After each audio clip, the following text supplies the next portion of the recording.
I'm going to go on a small rant about AI because it's what people need to hear. AI is rocket fuel. You're just pouring rocket fuel onto a dumpster fire, right? Your business is a dumpster fire and you're pouring rocket fuel onto it. You have to understand people, right? Because behind the numbers is a person. Oh, we've got a low conversion rate. People aren't converting. Oh, we've got a low click-through rate. People aren't clicking. My mission is like, hey, if I can help you to understand who your customer actually is, you're going to have a business, and if you solve their problems and you provide them value, that's much more powerful than learning AI. You need to learn that first. A lot of people are very obsessed with ads, right? And they think more ads, let's just scale ad budgets and get more traffic. But the problem is you can't scale traffic that doesn't convert. And especially when it comes to lead gen, there's two levers to pull, right? Quantity and quality. And that's the same for SaaS. It's the same for everyone. You don't want anybody. You want the right people. So you want to optimize for those purchases. And in our marketing, we're not trying to get a big knockout punch, right? It's a micro step. Each part of our marketing is just trying to get that next little yes to keep it moving them along. Optimization has an end goal. And so you have a North Star metric, and that North Star metric is not more leads. And this is where people get it really wrong in lead generation.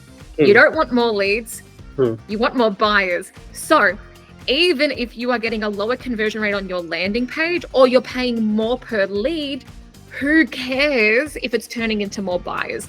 And that's what you need to make sure you're doing in any good CRO plan, is making sure that you are testing and measuring against that North Star metric, which is typically money in the bank. Welcome to another episode of the CRO Wizard series by VWO Podcast. In this series, we speak to top CRO leaders in e-commerce, media, subscription, retail, banking, and other industries about CRO strategies and the positive impact they can have on your business. Before we speak to our special guest for this episode, here's a quick summary of who we are and what we do. VWO is a leading experience optimization platform. Using our latest product, VWO Insights, you can analyze user journeys and identify conversion roadblocks on your website and mobile app. So without any further delay, let's jump right into the conversation. Today, we are thrilled to have Alicia, a dynamic force in the world of sales funnel and conversion optimization. With a career that began in the trenches of sales and cold calling, Alicia has risen to co-found Persuasion Experience, a cutting-edge traffic and conversion agency. Her expertise has driven the creation of over 450 funnels and campaigns, helping both startups and billion-dollar brands like Linktree and Kogan scale their marketing efforts. Now a freedom entrepreneur traveling the world, Alicia is here to share her insights on building innovative marketing systems and CRO. Welcome to the show, Alicia. How's it going today? Good. Thank you for such a beautiful introduction. I'm very excited to chat with you.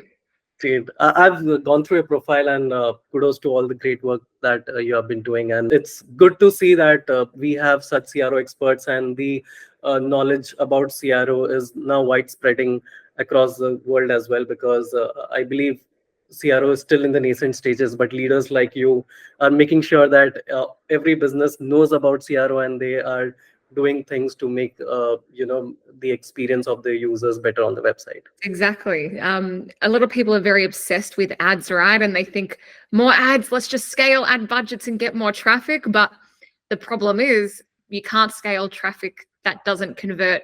And so I'm very excited that you guys want to talk about the post-click experience, my favorite topic. Great. Glad to have you on the podcast, and thank you so much for your time. So what do you love most working in the CRO industry, by the way? So in the CRO industry, and this is one thing with like how I consider CRO, right? CRO should be conversion rate optimization. To me, what does that mean? Well, optimization means that you're making something as good or as effective as possible. True. The problem is most people think there's ads and maybe there's CRO, but they forget the building of the initial machine. It's what we call like the lead machine, right? So what I love about CRO as a discipline is that it is constant improvements. And we do this for our clients. We're split testing headlines. We're testing new things, because what CRO is about is just about curiosity and learning, right? The problem for a lot of people with testing, and you would know this, is they fail to start because they're scared of failures.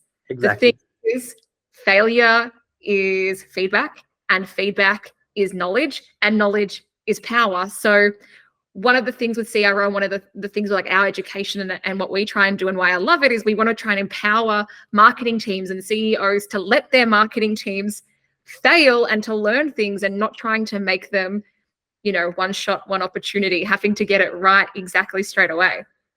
Very true. I love the point wherein you said failure is feedback and feedback is power. I totally agree to this because not every test can be a winner, right? You will have failures as well, but it's important to get those learnings out of those tests or the campaigns that you're running, basically. And those learnings can actually be beneficial for you to run better ideas on the website. And any website can never be perfect. There's always a scope of improvement, right? So it's a continuous process, as you said.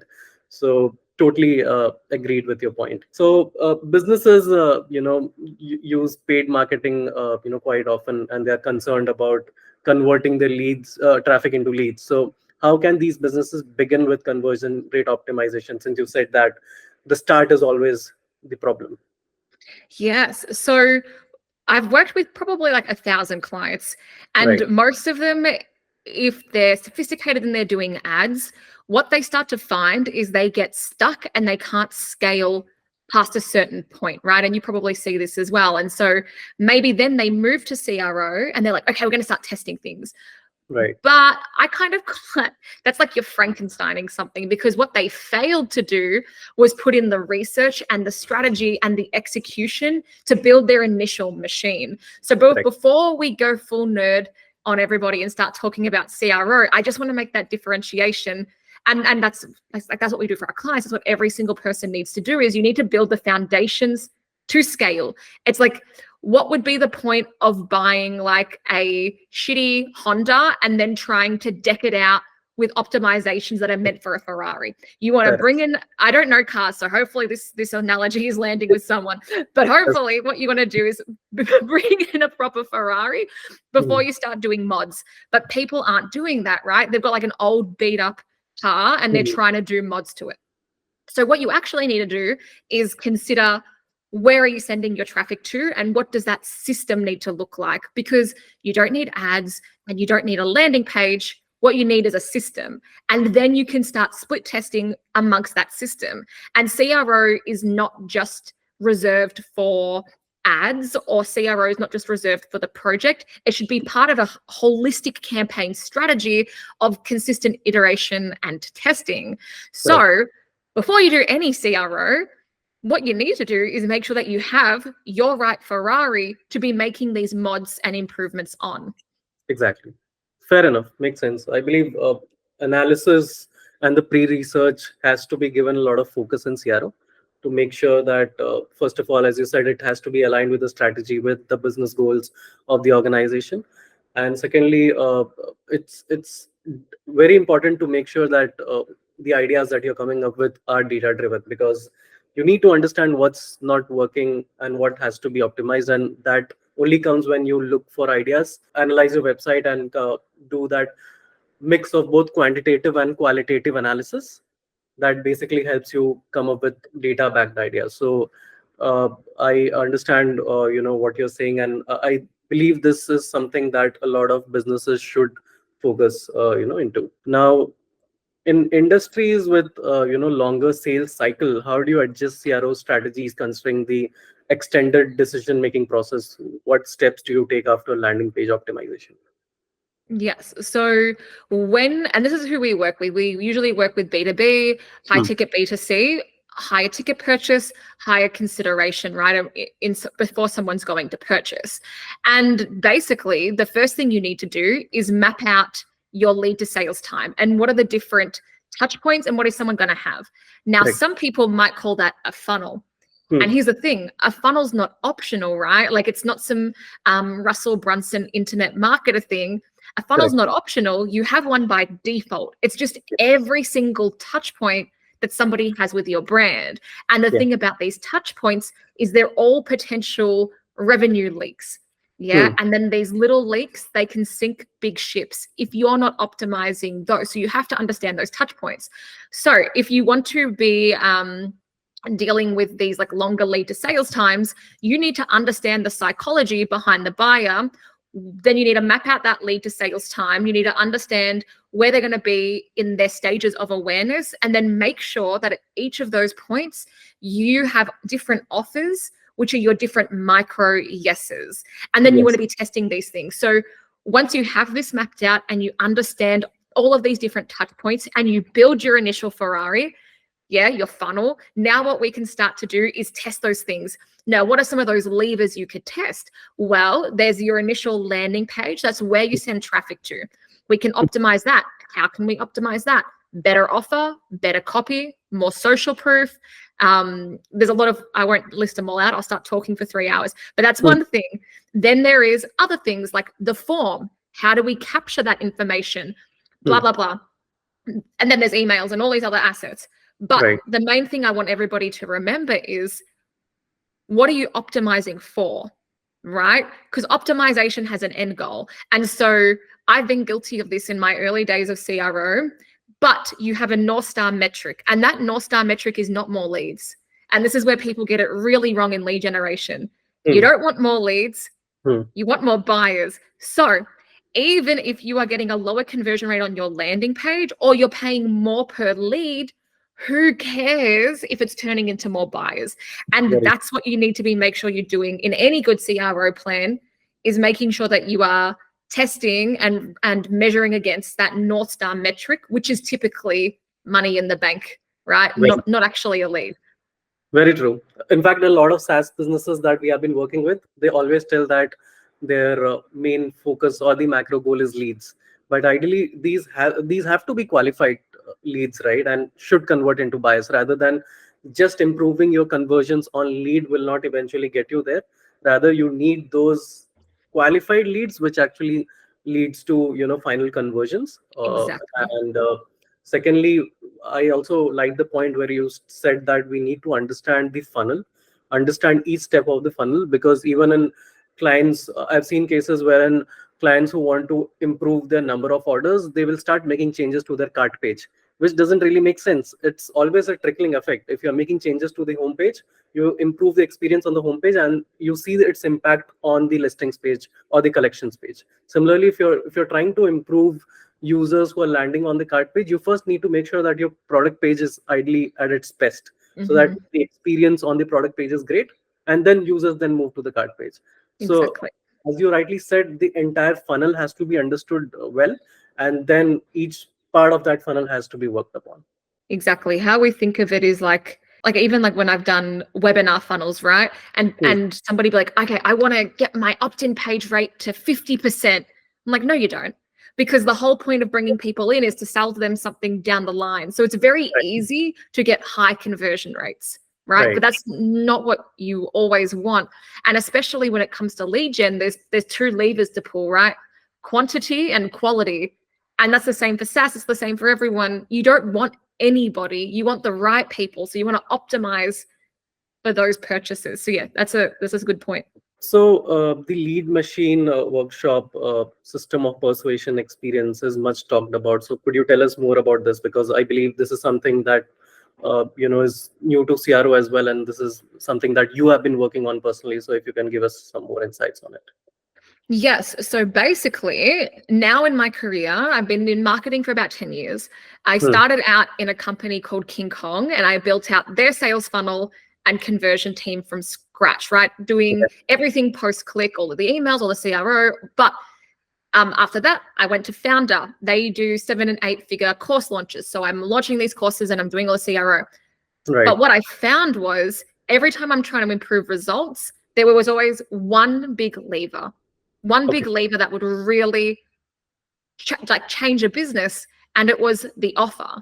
So you could have the fuggliest pages, you could have the most average copy with the strongest offer. It would always outcompete a beautifully branded page, usually beautiful design distracts people anyway, with the best copy in the world. The number one thing that will change your business is the offer and how you position that in the minds of the person reading or who your target market is.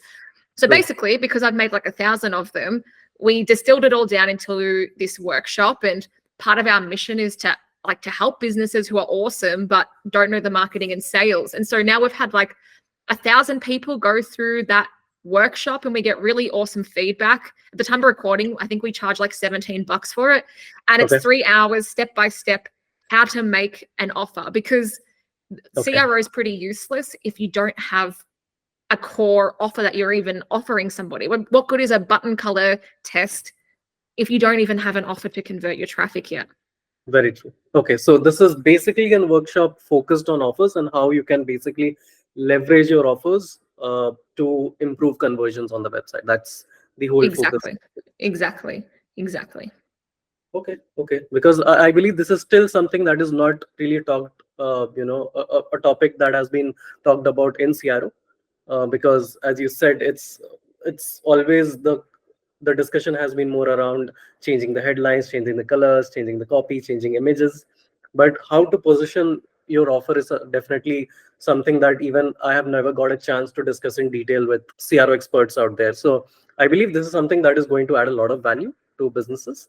And hopefully a lot of people who are going to listen to this podcast or are in the CRO field get to know about this workshop that you have and subscribe to it and make sure that they are using their offers to the fullest. Yeah. Thank you. I agree. Bit biased, but I agree. How does the visitor behavior differ between a paid camping and a paid camping landing page and a website landing page? What methods do you use to research these behaviors?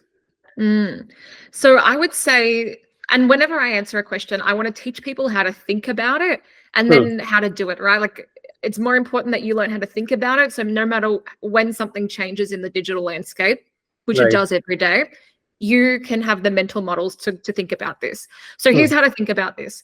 Your website is very different to your landing page or your funnel. Your website is more like an informational brochure. It's important, and then a bunch of people are going to go and check it out, right? Everything in your marketing has a purpose, and your website has a purpose, but your landing page and your funnel has a very different purpose. So when we're talking about targeted paid ads, targeted traffic that you pay for, sending that to your website is like sending it to your front desk person, sending your hottest prospects to your front desk and hoping it'll close. It ain't gonna work. But sending your targeted ad traffic to a landing page, right, to your funnel, is like sending it to your most trained salesperson. Why? Because these are specific pages that are going to be curated on a journey. Now, that's not saying that somebody won't go and research you on the website. This starts to turn into what Google calls the messy middle. They're not going to, people are insane. They're not going to do exactly step by step what you want, but they see your ad, they see your page, they might go and look at your website, and they're looking for certain things. But when we create a landing page, it's like a digital appointment setter or a digital salesperson. And that thing has one product for one audience with one call to action, and that's it. And it's very different to how I see people setting up their websites.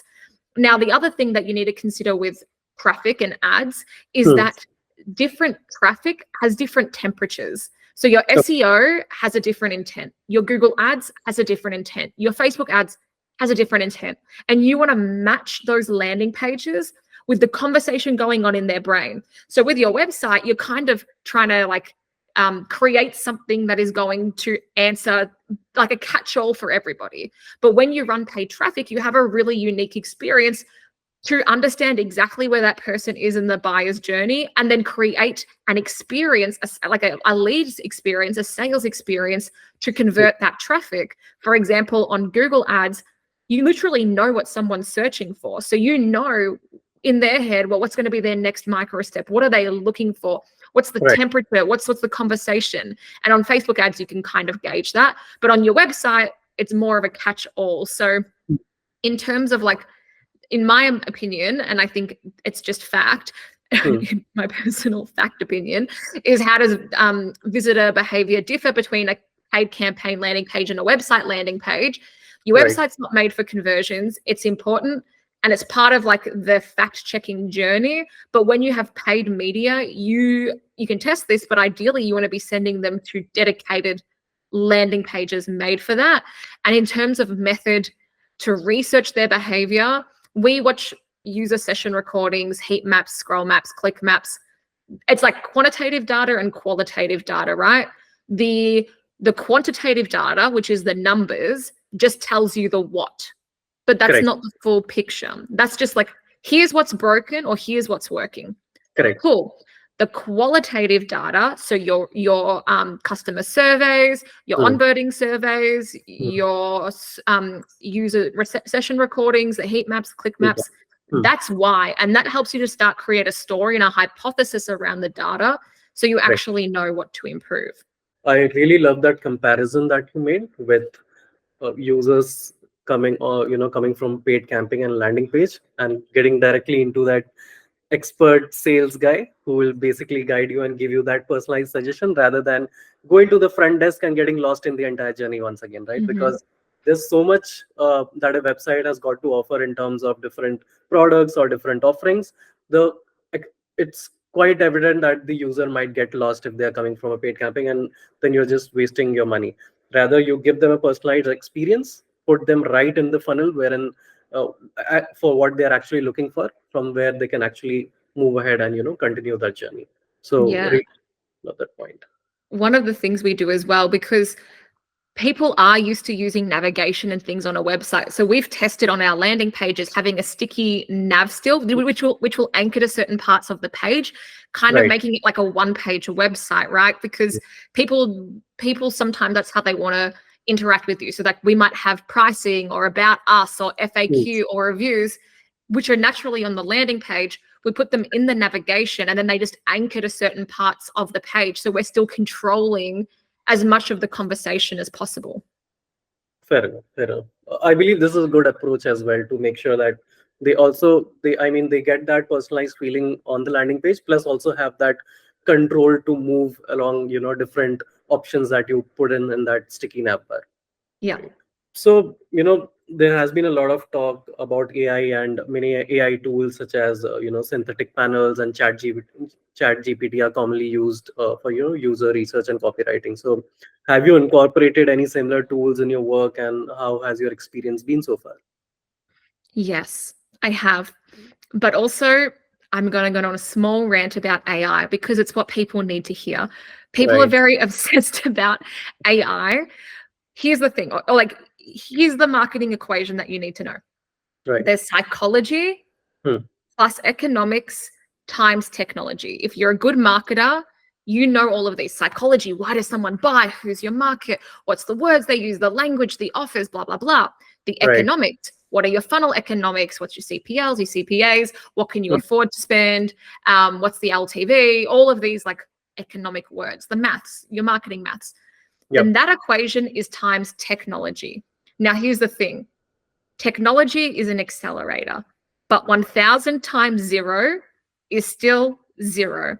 So if you do not have the base of that equation, if you don't understand your customers, if you don't have the right economic setup for your marketing and your business, AI is rocket fuel, not a life raft. You're just pouring rocket fuel onto a dumpster fire, right? Your business is a dumpster fire and you're pouring rocket fuel onto it.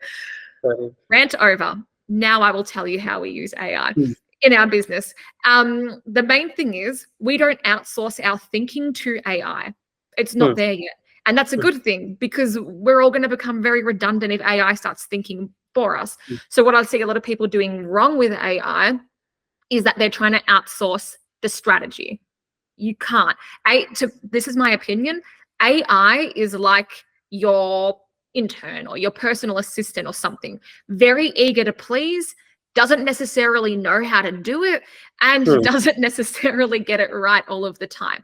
Now, we use AI in like every part of our process, of course, because it speeds us up. Technology is an accelerator, but we have our core machine working, right? So it's okay, we can do that. And we have a bunch of different prompts for our research phase, for our copywriting phase, for ads, all of these different things. We're integrating AI for our data.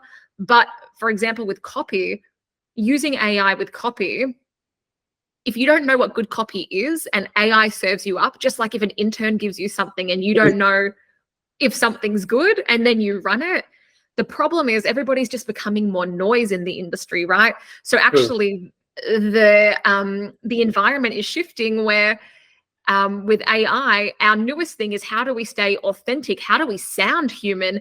How do Yes. we put content out there that doesn't sound like AI generated garbage? So yeah, I'm always very wary to talk about like tech stack and AI because there's enough cool people that talk about that. My mission is like, hey, if I can help you to understand who your customer actually is, you're going to have a business, and if you solve their problems and you provide them value, that's much more powerful than Correct. learning AI. You need to learn that first. End Fair rant. enough. That's my AI rant. I did warn you though. No, I totally agree because I believe this obsession has been across industries because it's just a trend that everyone's just following, Mm-hmm. and they want to have that implemented as a part of their business strategy, but definitely it doesn't work. It might give you a direction to do certain things, but as a business owner, you know what your business is all about, what is your value proposition, what is it that your brand has to offer, and nobody can solve that better than you yourself, rather than bringing in AI, right? So I totally understand that it works like an intern, as you said. Mm-hmm. It just give you certain headlines that you can put, but it's not really helping. You can just use it as a part of your strategy, but AI will not be your strategy, right? Mm-hmm. Exactly. So, Agreed. and since you have been running a lot of tests for these clients that you have been working with, what what are these kind of tests that are run on most of the landing page optimizations, and is it like multivariate testing, A/B testing, split testing, or split URL testing, or is there any scope of doing server side testing as well rather than client side? Awesome. So, at its highest level, when we're working with clients, we do mainly A/B testing. That's what we do. But Okay. that's because of the constraints of the amount of visitors. We don't do multivariate for our clients because you just need a heap of traffic, right? Yes. Predominantly A/B split tests, and that's just the nature of lead gen and service-based campaigns. Okay. If and when I've worked on e-commerce websites, maybe more multivariate, more things on the product pages, but it's a different environment that I'm launching the testing in, right? Correct. So for most of our clients, specifically B2B, high ticket B2C, we're talking lead gen here. What we're doing, or when we're thinking about what kinds of tests to run, right? We want to be thinking about what's going to move the needle the most. So there's this great book, I think his name's Chris Goward, and it's called You Should Test That. Have you read that? No, I haven't got a chance, but I'll take a note of this. You will love it. Yeah. Read it. It's really good. And he has a framework in there that helps you to come up with your tests. So starting to get more into this split testing, right?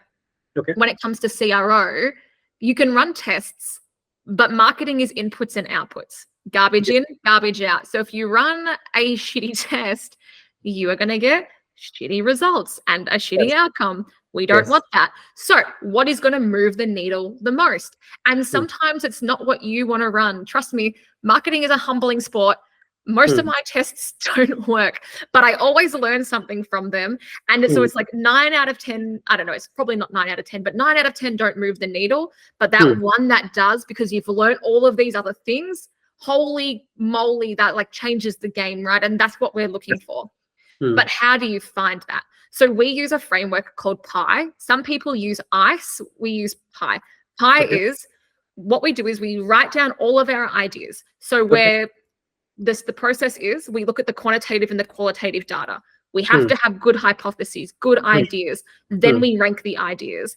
And those get ranked out of 5 across 3 factors: potential, importance, and ease. Potential, how much is it going to lift the conversions? Importance, how important is it? Ease, how easy is it for the developers or the person to execute it, right? All right. Those are the 3 things. Then this takes as much subjectiveness as you can, because that is testing. Testing is not necessarily emotion. This is more of like the art and the science blend, right? Like you don't want to just be doing random stuff. Correct. And then you want to create a hierarchy based on that. Really, for us, when we're testing, what might impact some of those rankings is like the prominence on the page, right? So what I see some people do is they come up with really cool ideas, but they're down the bottom of the page. and only 25% of people get to the bottom or whatever. And it's like, well, actually, like, let's look above the fold. And Correct. usually for our campaigns, it's in the headline. Like the biggest movers and shakers for this type of campaign is in the headline. Now, when I used to work at Founder and I was running a lot more like webinar funnels or a lot more info product funnels, because that's what they were, that required probably a different like level of thinking, because that's different. When I've worked for e-commerce and done e-commerce, that requires something a little bit different as well. But Correct. it all still comes back to potential importance is what's the hierarchy and what's going to move the needle the most. Please, for the love of God, don't test button color first. It's like the most lame test you can do. I don't know why people are obsessed with it.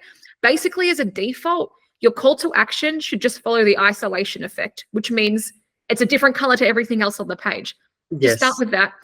And then like do some like cool tests that are not lazy and require this level of thinking where you analyze the data and you come up with good ideas. Fair enough. I believe even I am stuck with that stage wherein the first test always has to be a color test on the CTA, and sometimes it doesn't even go with the branding guidelines as well. I'm like, why do you have to do that? Why do you have to just keep a prominent neon green color CTA which just shines over my eye? You don't have to do that just to increase the CTR, right? Yeah. So, and again, I understand the point wherein you said out of 10, you get 9 tests which might not do well, but you have that one test that changes everything, right? And this is where I believe is what a lot of knowledge is required, especially in terms of CRO, because I've seen at least for teams wherein they have just started CRO, they give up way too easily. They have run 2 to 3 tests, the conversion hasn't been moving, and they just feel like, okay, I'm just wasting my money, and they give up. Rather, it's hard to find those teams wherein they have that consistent approach of running tests every month and not just looking at winners and losers, rather than getting learnings from each test, using that learning to come up with a new idea and trying to see how that can help you improve your conversions. So people need to understand that there's a reason this is called experimentation. Otherwise, it would be called something else, because if you want everything to be a winner, it would become very easy. So you need to understand this is experimentation, and there would be winners and there would be losers. And there are different ways to test it. So I totally, understand where you're coming from, especially in terms of that CT example that you said, in terms of changing the color. I believe the feeling is mutual in that case. That's good. And hopefully everyone else listening, and it's like we've all been there on our journey to learn CRO, because it's like the first thing that's in every blog article. So this is why you need to it all comes back to psychology. You have to understand people, right? Because behind the numbers is a person. Oh, we've got a low conversion rate. People aren't converting. Oh, we've got a low click-through rate. People aren't clicking. The form, people drop off on the form. Yeah, people don't like the form. Your form sucks. So it's always psychology, and it always comes back to how can you persuade and motivate someone to take action, and then that's how your split test should be guided. Correct. It's important. Psychology is important. That understanding is important. I think we as an organization also focus on that, wherein we need to understand the user psychology and then make sure the ideas that you're coming up with are aligned with the user persona of your website. And you need to understand that it's a human actually using your website, right? Exactly. You have been saying that, that you're a freedom entrepreneur who travels the world and builds, persuasion, conversion on the road. That sounds interesting. Could you just help us understand more about it? Yeah, okay. I'll give a quick origin story. So I started Persuasion Experience with my boyfriend or my partner about 3 years ago. Prior to that, we created something called Operation Freedom. And so we're really big into life design and living with intent. And we would go away every quarter and go and stay in an Airbnb. And we would be like, okay, what do we want our lives to look like? We would write it all down. And our North Star metric was always freedom. And so we saved up 6 months of living expenses, and we had started our side hustles. And then one day over breakfast, we were like, all right, let's quit our jobs today and we'll figure figure it out. And so long story short, with this Operation Freedom, the first part of freedom was freedom of time and place. Like we didn't have a job anymore. We could run our own business. That was the first freedom. And then one day we were like, okay, the next freedom is time of place. Let's sell all our stuff and travel full time. So in April 2023, we sold everything that we owned and we packed our life into a suitcase, and we got a one-way ticket to Bali, very cliche, digital nomad vibe, went to Bali. And we did that for a bit, and we did Thailand, and we did Malaysia, Kuala Lumpur, and where else? America, and all these different places. And so we're about to go and move to Italy for a few months. And it's really helped us to build a business on our terms, right? Like we've been able to build the business to suit us, not having to cram our lives to suit this monster of a business that we created. So freedom entrepreneur is basically a fancy word for a digital nomad because we build the business and we travel full time while we do it. Fair enough. I believe this helps you achieve both your personal and professional goals as well that way. Exactly. Right? Because I believe it's a luxury for users or people who can actually travel and work, because during the pandemic we had this trend that every company was offering work from home. But again, since things have gotten back to normal, people have been asked to come back to the office. But taking that first step of selling out everything that you own and then traveling across the globe sounds pretty interesting. I hope one day I'm at that point wherein I'm able to make this decision as well. But that sounds pretty interesting, wherein the core motto that you have is freedom, and that's what you're using to build your business as well, and also making sure that you travel. So great. You were saying that you have built a lot of funnels, 450 plus funnels. So what is the main pain point that visitors keep facing, and what which most businesses don't get right when optimization funnels? So so this is going back to like, people are behind the numbers when you're trying to come up with your CRO and your tests, right? And what are the main pain points that visitors keep facing? Basically, they have no idea what you do or how you can help them. That's like with all the clients that I work with, they really struggle to get their messaging right so that they can actually stand out from the noise and explain what they do. And people, when they're looking at your marketing assets or your funnel, they're just thinking, so what, who cares, what's in it for me? Now, that's not even getting into the UX problems that we all know most sites have, because most of the time, someone can bring me a funnel and be like, oh, this isn't working. And then I find one tech change and I'm like, well, have you considered making this button? Have you considered making the button work? That might improve conversions. But the pain points, if you think of, because even if you think of yourself when you're trying to buy something, in your brain, all you're thinking is, so what, who cares, what's in it for me? And so all you're trying to do is you're trying to give them enough information to make a decision. That's all we're trying to do. And in our marketing, we're not trying to get a big knockout punch, right? It's a micro step. Each part of our marketing is just trying to get that next little yes to keep it moving them along. So really the pain point is people are in actual pain, whether we're working with a spinal surgeon or property investment or a hair transplant doctor. People are in physical pain, and the business is not doing enough to explain how they can help them, right? And that's the thing that comes back to, like, build your Ferrari and then start to test stuff. Test the headline, the call to action, copy before the color. Test the copy on the call to action. Test the offer. Test what's above the fold. Test being in bullets versus subhead. Don't just put things on a page to make the page look pretty. Everything on the page should earn its spot. It's all valuable real estate, every pixel. Don't just put a picture there. How does your design complement? How can you, in that book I was telling you about, he has this great graphic called a lift model. So how can you decrease anxiety? How can you increase urgency? How can you decrease distractions? How can you make a clearer value proposition? How can you add more urgency? These are the things that you need to do, because when you create marketing, you're trying to convince somebody to push them out of inertia. Like, they're in a state of just being, and you're trying to, in a digital way, shake them and get them to take action. That's actually really bloody hard. So Very true. it's very hard. So when people aren't optimizing funnels, it just goes back to that psychology and really understanding, even if you just Google that lift model, understanding that lift model and making sure that it's got no distractions, it's not inducing anxiety, it's got high relevance, it's got high clarity, it's got high urgency, and the value proposition is clear. If you can do that on your pages, then people are going to go, oh yeah, I understand what you do for me, and then they can buy from you. That's how it works. Fair enough.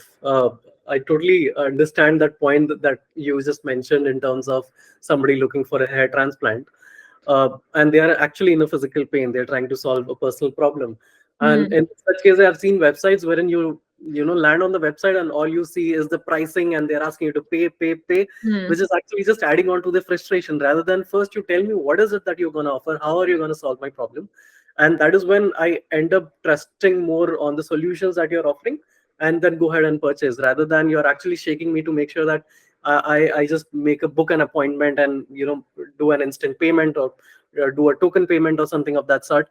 That is only increasing my anxiety and otherwise I'm just going to leave the website in that case. So I totally understand your point of making sure you're using the right headlines, making sure also like the point where you said it has to be more in terms of bullet points rather than paragraphs, because there have been websites wherein the product description has been so long. In fact, I know that product description is important to me because that's a skincare product, but again, I'm just too lazy and laid back in terms of reading that entire description that has been given, rather than put it in terms of an infographics or put it in terms of bullets that's easy for me to consume. Exactly. Right? This is so true. And the problem is, as a business owner, I get this as well, or as a product manager or whatever, you get the curse of knowledge, right? Which means you know about all of the stuff that your product does. Yes. So your target market doesn't usually care. And so even those bullets, when you're constructing those bullets, number one, you want it to be in their words. How do you find out their words? Survey them, research them on Reddit, whatever it is, talk to them and find out their language. And then when you make those bullets, you want it to be the feature and the benefit, like we all know, right? Marketing 101. But what people leave out is the contextualized benefit. So how is this, like, how does this practically help me? So as an example, let's talk about like a weight loss drink, right? Because we can all kind of relate to that. So the weight loss drink has like aloe vera in it, and that's a feature. It has aloe vera. The benefit of aloe vera is that it sinks into your cells and then you have really soft skin. The contextualized benefit is your boyfriend's going to think, oh my gosh, your skin's so beautiful and lovely and want to hug you and kiss you more or whatever. That's the contextualized benefit. So that's the difference. Wherever you can, in most cases, you want to see how you can make your copy more concise into bullets. Like there's no such thing as copy that's too long, just too boring. So is it too boring? And usually it is, right? That's what you're saying. These long paragraphs from even a UX point of view, the brain switches off. Your lines of text should only be 11 words long because that's the optimal length for somebody to read. Anyway, you triggered me. I agree. I hate long product descriptions. Put a video there. Make it easy. Put some pictures, some icons. Exactly. I hope for people who are actually optimizing their product pages and are working on content, they're listening to this part specifically so that they are using those bullet points in the right manner.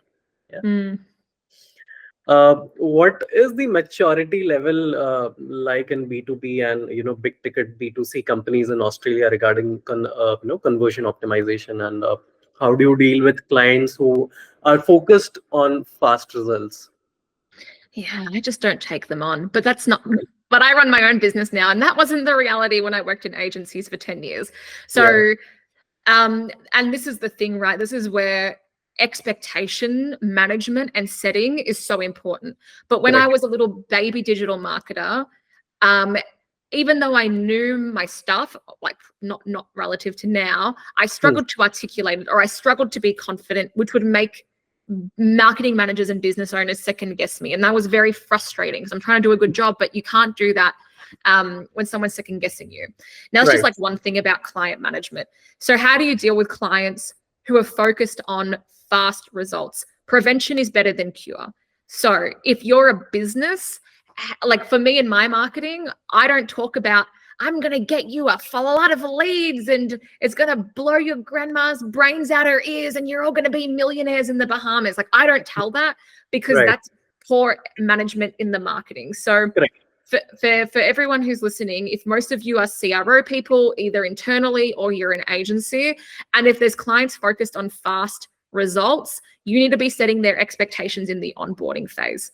What does that mean? You need to be educating them. How long does it take? And then it's that classic thing, right? Set expectations low and over deliver. That's what you want to do. And you want to you want to get them on the same page and get their buy-in. That's what I believe. And I've done CRO for CEOs who are like, have these crazy ideas. And it's like, let's do this thing. And for ages, it took me a long time to learn how to manage that. And I would just do what they told me to. But then I realized, no, listening to them is like malpractice. I'm the doctor, but I need to be able to explain why. So that PIE framework that I was talking about, that lets other people have an opinion. It's like a suggestion box. And then you can rank them and go, unfortunately, your idea didn't make it. So yeah, clients who want fast results, it's on you as the practitioner to educate them. It ultimately is what it is. Like, you have to figure out how to educate them. And if they don't understand CRO, you can't talk like a CRO nerd. Sorry, but you can't talk like how me and you are talking to each other right now, right? You have to answer what's in it for them. So it's like, hey, you know what? We're not going to nail it every single time. What we are going to do is be making 5 tests a month or whatever it is. And every single test is an opportunity for us to learn. What we're trying to do is find that one big winner where we can knock it out of the park. And we're going to have a little series of tests that help us to get there. So honestly, it's all in how you sell your ideas and how you manage the perception of your clients.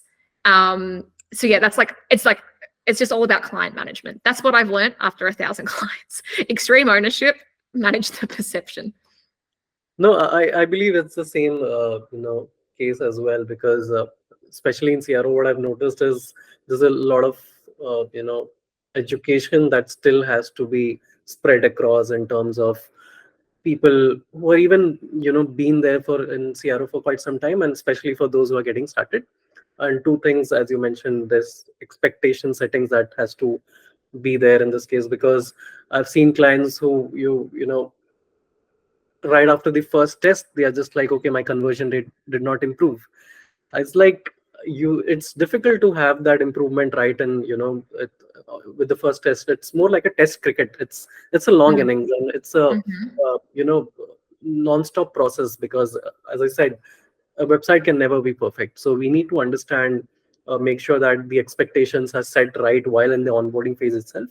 And I really like that point that you said, wherein you set the expectations low, but you over deliver, right? And that is what brings customer delight as well, because you give them a reality check, but then you're like, boom, you have got that a couple of tests that have really moved the needle, right? Which was probably not even in their expectations. So I believe this is something that CRO experts should actually look into while setting their expectations with clients. I totally agree to that.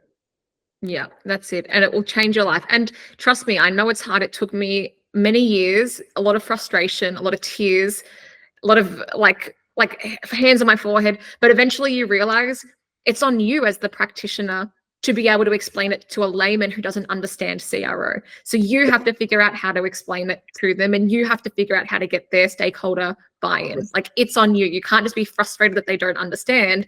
If you want to make your life easy, take control and figure out how to explain it to them. Totally. Well said. Just any plans of self-care or relaxation after today's recording? Because I guess you guys would be wrapping up today's day, because we are just getting started over here in India. It's close to 9:30 a.m. What plans have got? So for today, it is Friday here in Australia. Yes. It is currently 1:52 p.m. Hmm. I am going to go for a walk soon because I have to leave the house. As a business owner, sometimes I forget that it's important to leave the house. So I have my structured yard time coming Okay. up with a friend.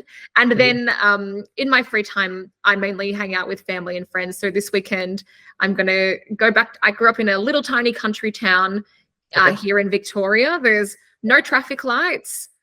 There's nothing going on. It's tiny, Yep. less than 800 people. And I'm going to Okay. head back there and hang out with my family this weekend.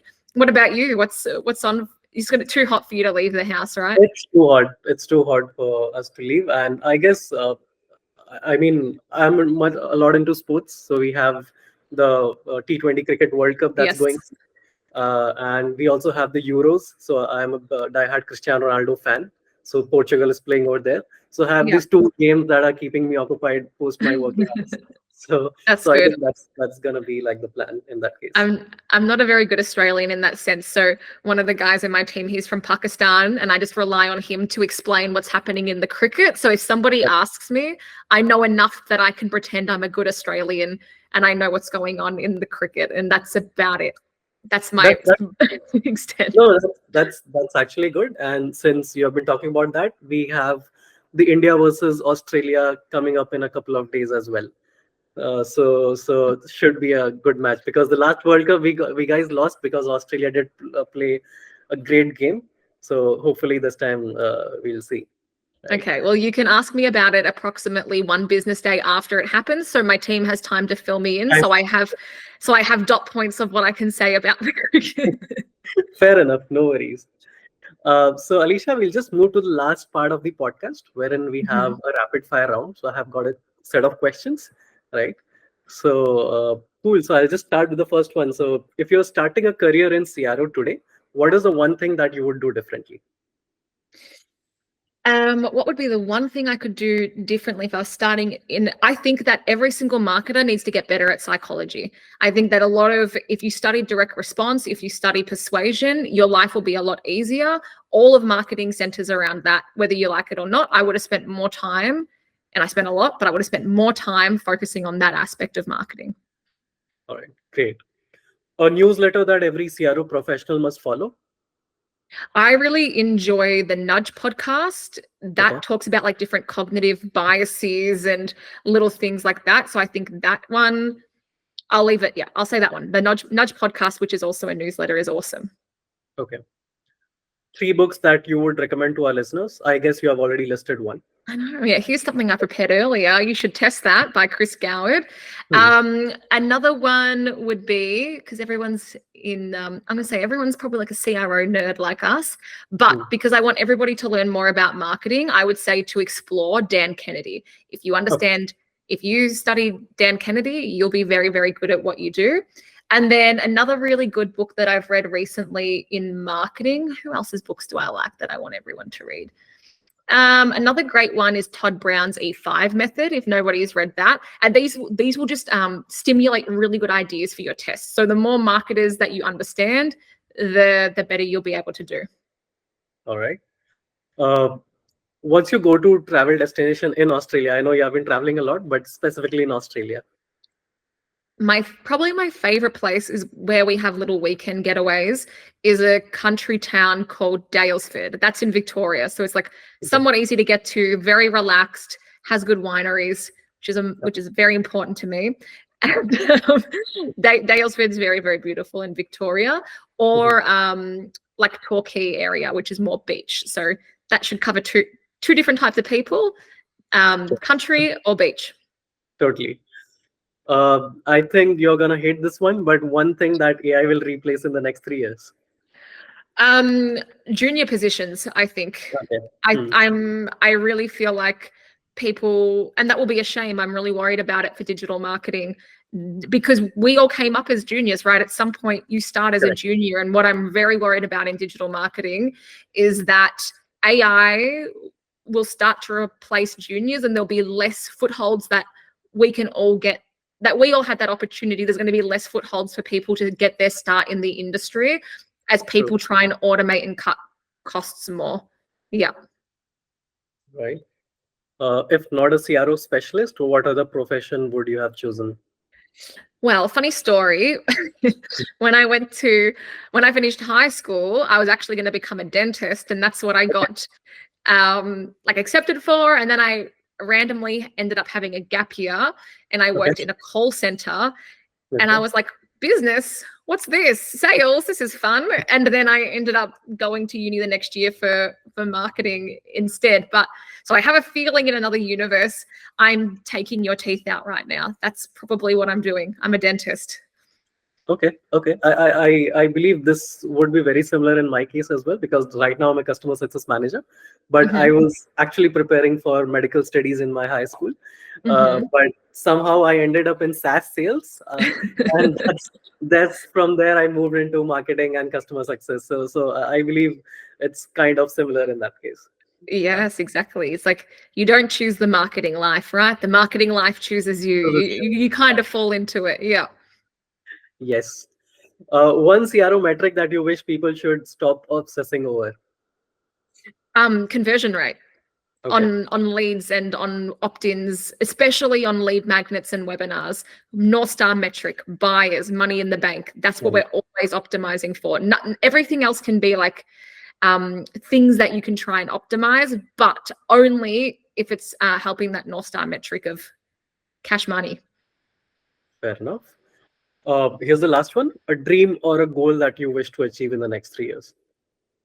In the next 3 years, my big goal that I'm working towards is just full financial independence. That's my last level of freedom that I'm working towards at the moment. Great. So I think that was it, Alisha. We are right on time. It's just 1 minute left. So perfect. Great.